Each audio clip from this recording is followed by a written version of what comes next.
Luto tayo ng fettuccine. Pwede nyo gamitin kahit anong klase ng pasta. Una, ganyan, ilagay nyo pakuluin muna sa tubig yung pasta.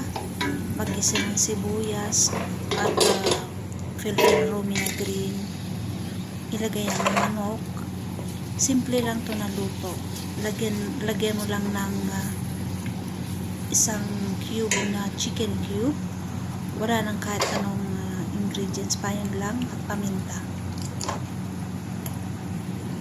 Hindi ko na nga yan nilagyan ng asin kasi yung pasta nilagyan na ng konting asin at oil. Pag ganito na yung manok, medyo luto na, ilagay natin yung cooking cream. At takpan muna natin ng konti at pakuluin ng konti.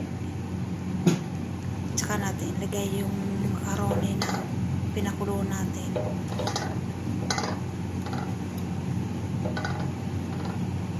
Isang simple lang to pero masarap. Madaling lutuin. At gustong-gusto ng mga alaga.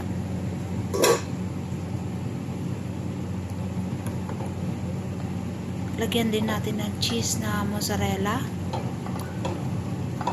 Pwede rin yung Kraft.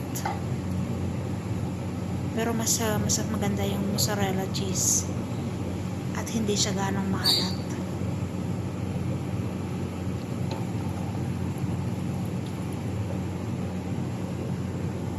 Yan, luto na yung pasta natin. Pwede natin serve agad habang mainit.